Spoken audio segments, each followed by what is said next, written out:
Alright guys, let's get right to the absolute core of the matter today, because what I have right here on my table is the most controversial yet mechanically brilliant IEM released this year. My name is Ian, welcome back to my channel, and today we are deep diving into the Snowsky Oak Nano.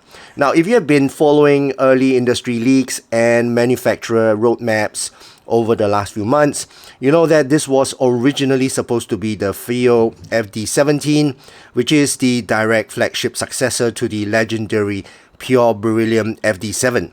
But the company decided to pivot. They rebranded it, they slapped it with this new youth-orientated Snowsky sub-brand name on it, and they gave this incredibly nice faceplate aesthetics, and they dropped the price down to an insanely competitive price of $450 globally. Now, a lot of people will say and worry that, moving a flagship dynamic driver into a fashion-forward lifestyle brand would automatically dilute the audio quality and result in a bloated consumer V-shaped mess. Now, I've had this for 2 weeks, roughly, and listening to it, analyzing it, and doing everything that I could, testing it with my $500 to $1,000 IEMs. And I'm here to tell you right now, don't let the marketing fool you. Now, this is an absolute acoustic monster, and it might just be the most fun single dynamic driver I've seen at this price point in years. Alright, so let's first talk about the physical build and metallurgy, because in acoustic engineering, housing material directly impacts the final sound output. The housing you're looking at is not cheap CNC aluminum. It is certainly not 3D printed. This is a precision milled pure titanium. Now, titanium is an absolute nightmare for mass production because its extreme hardness constantly ruins CNC cutting bits. But audio engineers love it because it is completely acoustically inert. It possesses incredible damping properties. When you have a massive driver moving tons of air inside a tiny shell, you do not want the shell itself vibrating and creating sympathetic harmonic distortion.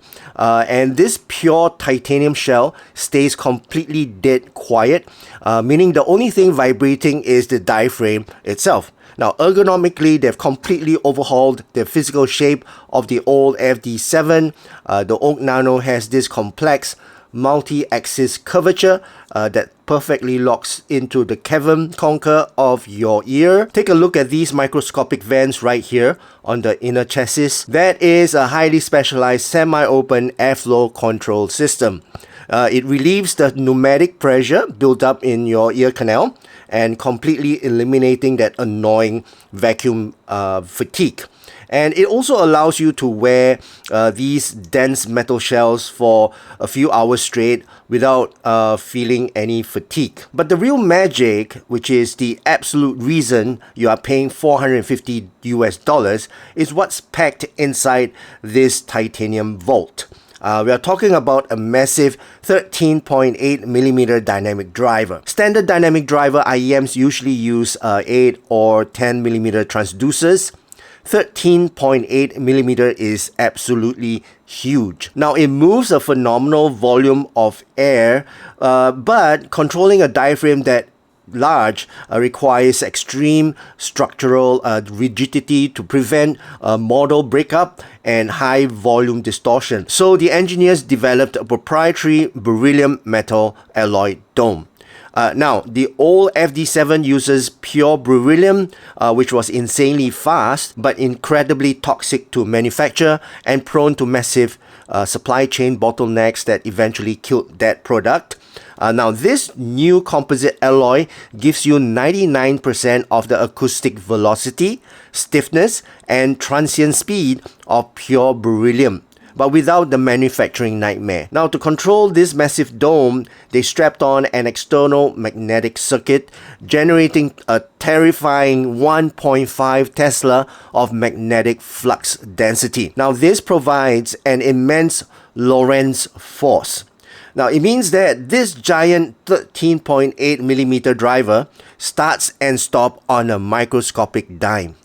Furthermore, right behind this interchangeable tuning nozzle, which by the way lets you physically EQ the sound to be either reference or neutral or warm, sits a precision acoustic prism. Now this prism actively routes high frequency sound waves through conical channels to eliminate phase cancellation before the wavefront ever hits your eardrum. Alright, so let's take a look at the frequency graph, which I post somewhere up here, and I would say putting this in my ear, what does it sound like? The sound signature leans into an incredibly fun, highly dynamic V-shaped tuning. And the Oak Nano trades a bit of that dry surgical analytics that you find in a planar driver, more for pure musical engagement. So let's break it down using some standard reference tracks. For sub bass, I immediately put up my Bad Guy by Billie Eilish. Now this track is notorious for turning lesser dynamic drivers into a muddy, bloated mess because of the deep, sustained synthesizer bass. But for the Oak Nano, the sub bass is basically subterranean and highly textured. Now, because of that 13.8mm surface area, it pushes so much air that you literally feel the physical rumble in your jawline. But thanks to that 1.5 Tesla magnet, the decay is violently tight. It hits with massive tectonic weight and then immediately gets out of the way. Now moving into the mid-range, I use Suzanne Vega's a cappella version of Tom's Diner to test vocal clarity. Now despite the V-shaped tuning pulling the mids back slightly, the Oak Nano renders her voice with astonishing flashy realism. It has that chest weight and fundamental warmth that multi-driver balanced armature almost always fail to replicate. And then throwing on Kate Bush's cloud busting, the combination of those sweeping classical strings and ethereal vocals just shines. The mid-range remains immaculately clean and handles massive dynamic swings with ease. Now let's talk about treble, and that titanium acoustic prism I mentioned earlier really flexes its muscle here.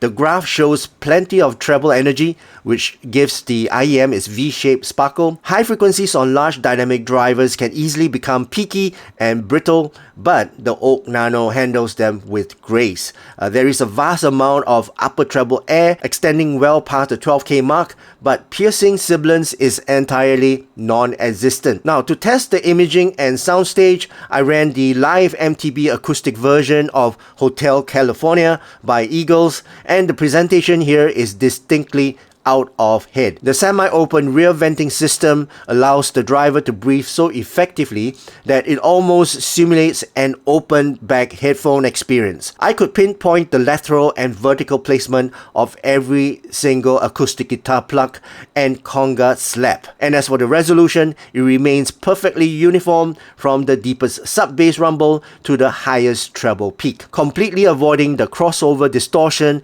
and timbre mismatch issues you constantly fight in complex multi-driver hybrid IEMs. So let's conclude. And where do you think this Oak Nano fits in the current market? Now, if you put this head to head with dedicated planar magnetic IEMs, then you are making a distinct choice. Now, a planar IEM might pull out an absolute microscopic fraction more detail and offer a more clinical technical performance, but the Oak Nano, with its single masterfully engineered beryllium alloy dynamic driver, ensures that you get an incredibly fun, textured and spacious wall of sound that planars just can't replicate organically. FiiO took a massive risk rebranding this flagship tier tech under a lifestyle name, but the results speak for themselves. For $450 the Snowsky Oak Nano offers endgame reference tier single dynamic driver performance wrapped in pure titanium. It is an absolute win for me and earns my highest recommendation. And that's my overall thoughts and opinions about this FiiO's Snowsky Oak Nano. I hope you guys enjoyed watching this video, and if you did, please give this video a thumbs up, and also please don't forget to subscribe to my channel. My name's Ian. Thank you so much for watching, and I'll see you again in my next video. Cheers.